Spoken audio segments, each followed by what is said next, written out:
கோலி talk Kollywood news. இனி பாண்டவர் அணியில நடிகர் சங்கம் மட்டுமே. விஷால் தென்னிந்திய நடிகர் சங்கத்தோட செயற்குழு கூட்டம் சென்னையில நடந்தது. பின்னாடி செய்தியாளர்களை சந்திச்ச நடிகர் சங்க பொதுச் செயலாளர் விஷால், இத சந்தோஷமான நிகழ்வா நினைக்கிறோம். நன்றி சொல்றதுக்காகவே இந்த பத்திரிகையாளர் சந்திப்பு. எல்லாருக்குமே நன்றி. எங்களோட சங்க நிர்வாக பணிகளை தொடங்குறோம். தேர்தலில் தெரிவிக்கப்பட்ட வாக்குறுதிகள் அனைத்தும் நிறைவேற்றப்படும். நிர்வாக பணிகள் சிறப்பா நடைபெற அனைவரும் ஒத்துழைப்பு அளிக்கணும். எல்லா உறுப்பினர்களுக்கும் நல்லது செய்யணும்ன்ற நோக்கத்தோட செயல்பட இருக்கும். இனி பாண்டவர் அணின்ற பெயரோட செயல்பட மாட்டோம். அது தேர்தலுக்காக உருவான அணி. இனி நடிகர் சங்கம்னே செயல்படுவோம்.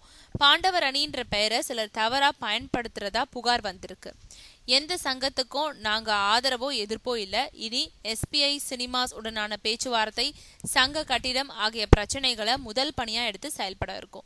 தேர்தலின் போது எல்லா உறுப்பினர்களும், குறிப்பா மூத்த உறுப்பினர்கள் பலரும் வந்து திரளா ஓட்டளிச்சது வாழ்நாள்ல மறக்க முடியாதுன்னு சொல்லியிருக்காரு விஷால்.